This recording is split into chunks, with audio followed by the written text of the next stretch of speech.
Shalom, shalom, shalom.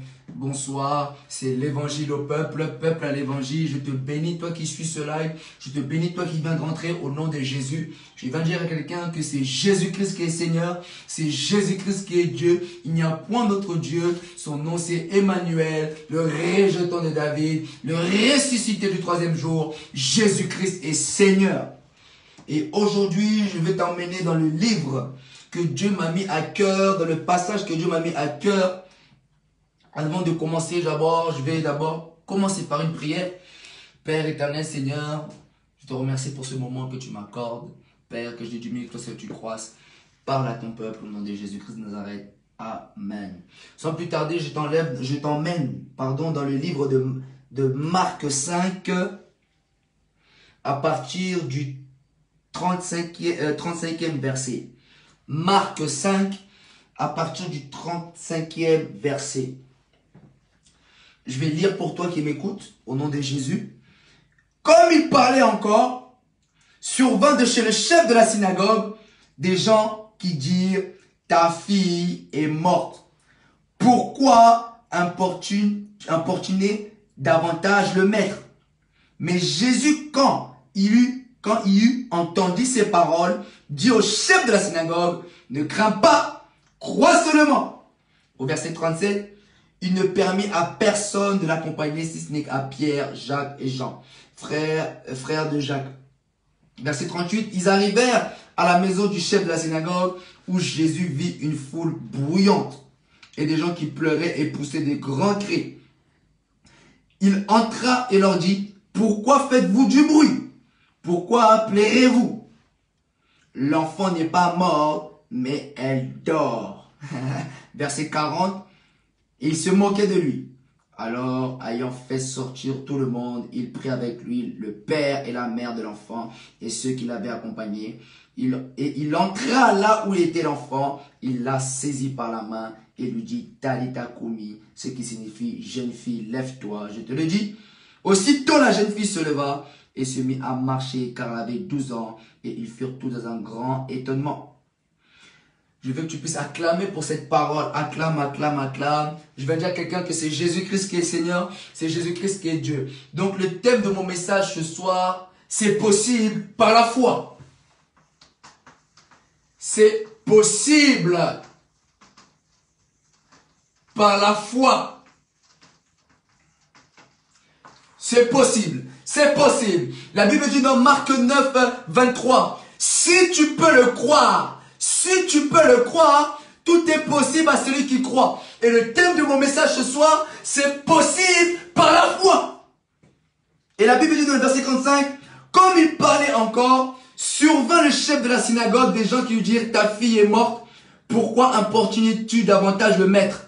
Vous savez, je vais vous parler de la foi, la foi. Ça sera pas très long, mais je sais que ce message va te bénir. Ce message va changer ta façon de croire, va changer ta façon de voir les choses, de voir une situation qui semble morte. Si tu le crois, dis Amen. Et la Bible dit, comme il parlait encore, survint le chef de la synagogue des gens qui lui dirent, ta fille est morte. Pourquoi importunes-tu davantage le maître? Vous savez, dans cette histoire, le chef de la synagogue était venu auprès de Jésus. Il avait demandé auprès de Jésus, est-ce que tu peux venir dans ma maison pour venir ressusciter ma fille? Parce que la fille de Jairus était morte. Vous savez, il a manifesté une foi de folie. C'est une folie ce qu'il a manifesté. Sa fille est morte, mais il demande à Jésus, peux-tu venir dans ma maison?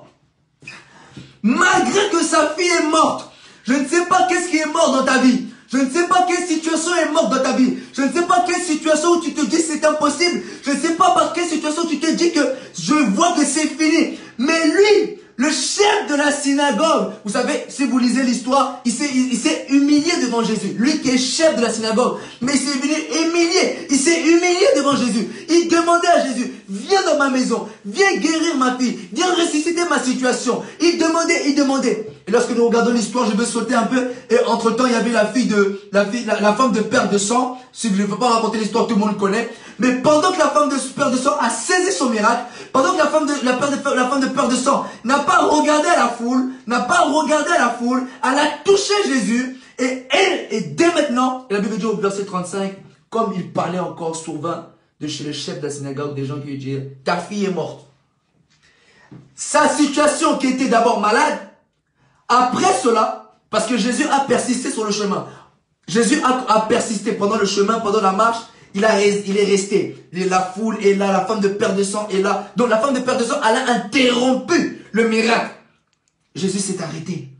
Ah, qui m'a touché? Qui m'a touché? Or, Jésus allait pour un autre miracle. Or, Jésus allait pour guérir la fille de Jairus. Guérir. D'abord, c'est une situation qui était d'abord malade. Jésus partait pour guérir. Et la femme de perte de sang, elle s'est interrompue. Et Jésus s'est arrêté. Je vais dire à quelqu'un, même si l'autre a obtenu son miracle, ça ne veut pas dire que toi, Dieu te guérira pas. Ce n'est pas parce que l'autre a été guéri avant toi que toi, tu ne seras pas guéri.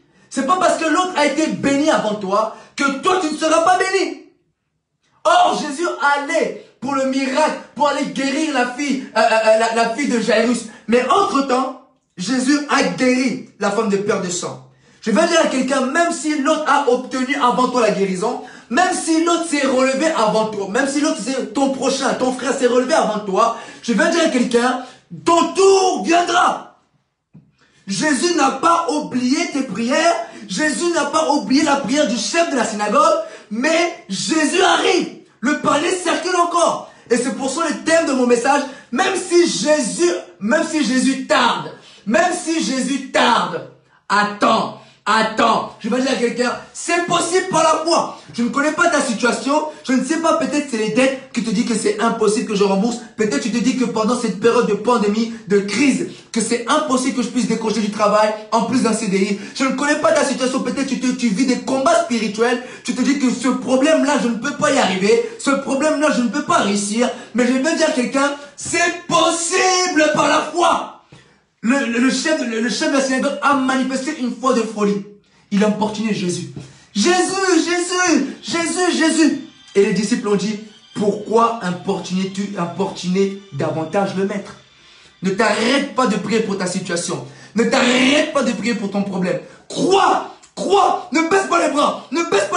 Continue à croire. C'est possible. Je veux que ça puisse entrer dans ta tête. Je veux que ça puisse entrer dans ton esprit. Je veux que ça puisse entrer dans ton cœur. C'est possible.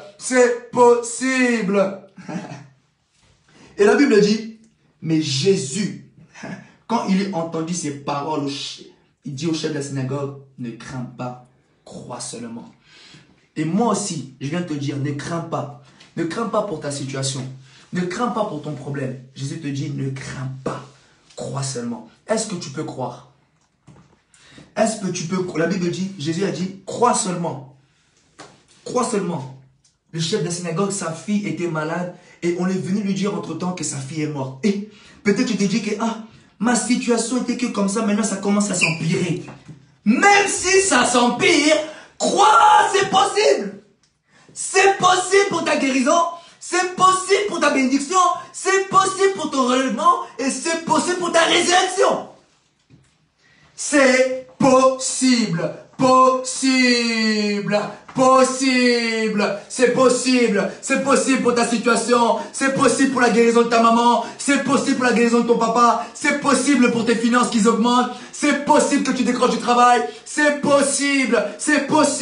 Même si les choses s'empirent, même si on vient t'annoncer des mauvaises nouvelles, mais crois-le que c'est possible.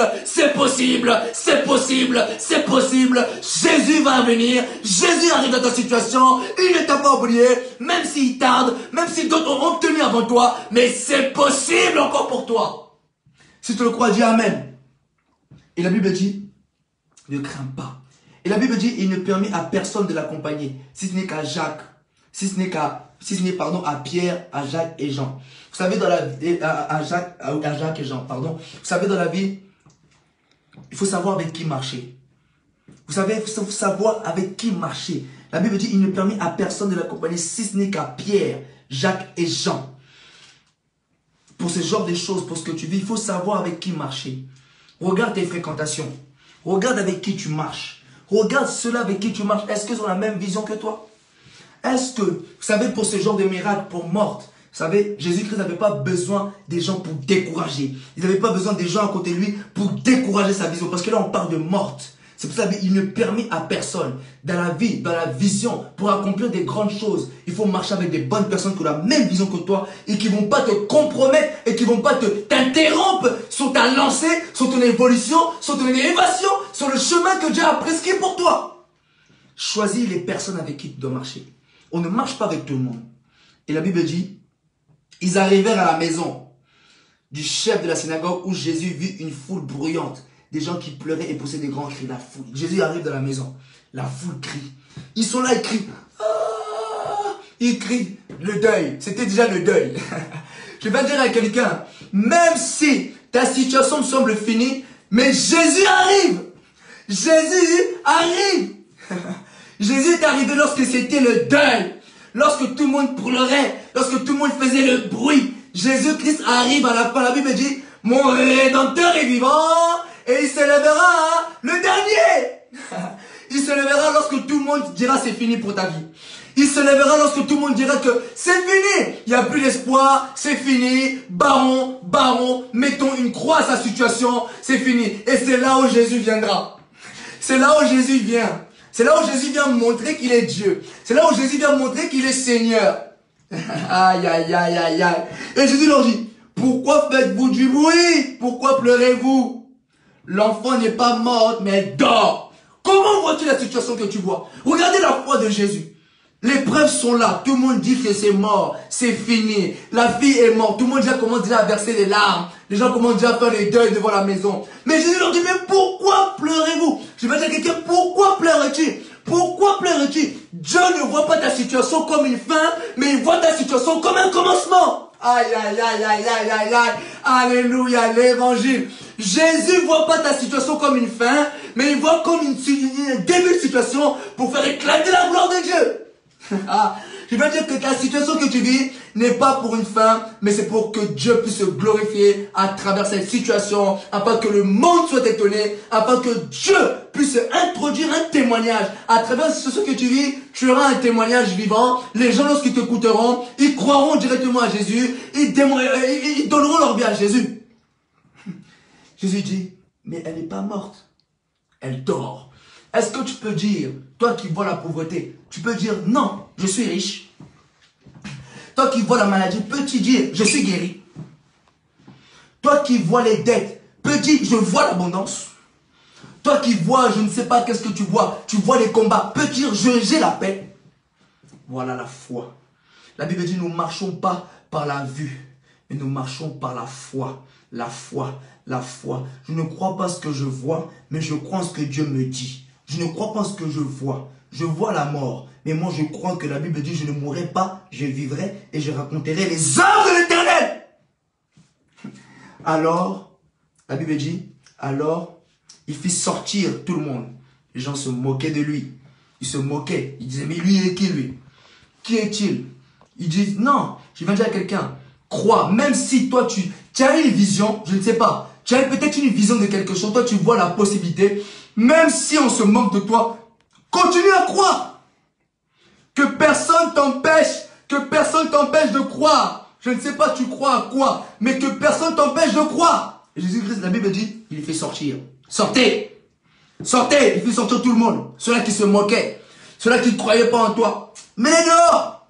Mets-les de côté. Dieu va te démontrer maintenant ce qu'il va faire maintenant. Et je vais dire à quelqu'un, Dieu va te démontrer à travers toi, ceux qui rigolent de toi, ceux qui se moquent de toi. Dieu va te démontrer maintenant. Ces personnes-là verront. Ces personnes-là verront la gloire de Dieu. Et la Bible dit, il prit l'enfant, il prit avec lui le père et la mère et l'enfant et ceux qui l'avaient accompagné. Et il entra où était l'enfant. Il saisit par la main et lui dit, Talita Koumi, ce qui signifie, jeune fille, lève-toi, je te le dis. Je vais dire à quelqu'un, cette situation que tu dis, vois impossible, Jésus lui-même viendra, te relèvera. Si tu étais à terre, Jésus lui-même reviendra, te relèvera. Si tu étais malade, Jésus lui-même viendra et te relèvera. Si tu manquais du travail, Jésus lui-même viendra et te le donnera. Il dit, lève-toi. Je te le dis. C'est un ordre. Et je veux dire à quelqu'un, c'est un ordre pour ta guérison. C'est un ordre pour ta résurrection. C'est un ordre pour ton élévation. C'est un ordre pour ta bénédiction. C'est un ordre pour ton succès. Jésus-Christ l'a dit, lève-toi, je te le dis. Je te le dis. Je te le dis. Jésus-Christ lui dit à ta situation, je te le dis, lève-toi. C'est un ordre. Et je veux dire à quelqu'un, Jésus-Christ arrive dans ta situation, il t'ordonnera. Il dira, lève-toi, sois ressuscité, sois béni, peu importe la situation par laquelle tu passes. Et aussitôt la jeune fille se leva. Elle qui était morte. Elle qui était morte, debout. Je veux dire à quelqu'un que ta situation ne sera pas toujours à terre, mais tu seras debout. La finalité, c'est ça qui compte. Peut-être elle était morte pendant quelques instants, mais elle était debout. Debout. C'est ça qui compte. C'est ça qui compte. La finalité. C'est toi qui gagneras. C'est toi qui gagneras. C'est toi. La finalité, même si tu as été combattu, même si on a marché sur toi, même si tu as vécu les pleurs, les soucis, mais la finalité, c'est toi. C'est toi qui gagneras, c'est toi qui seras plus que vainqueur, c'est toi qui seras plus que victorieux, c'est toi qui auras la joie au final, c'est toi qui seras béni, c'est toi. Crois, c'est possible par la foi. Crois seulement. Jésus dit crois. Jésus ne dit pas de faire des efforts. Crois seulement. La foi, c'est seulement de croire. Crois seulement. Crois que c'est possible. Crois, c'est possible. Et la Bible dit, et il se mit à marcher, car elle avait 12 ans, et ils furent dans un grand étonnement. Voilà. Ceux-là qui se moquaient de Jésus, ceux-là qui se moquaient, pleuraient, ils furent tous dans l'étonnement. Donc le témoignage, ça s'est répandu partout. Jésus a ressuscité la fille de Jairus. Ce qui était impossible est devenu possible. Voilà, ton témoignage sera étonné. Tout le monde sera étonné de ton témoignage.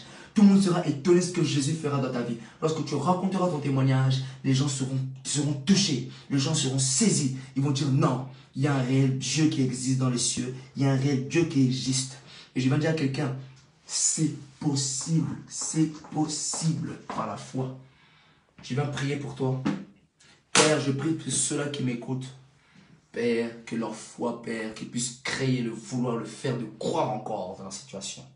Je prie, Père éternel, qu'ils puissent être saisis par ce message. Et que, Père, je prie au nom de Jésus, que tu puisses intervenir et faire de leur situation un témoignage. Au nom de Jésus de Nazareth. Amen.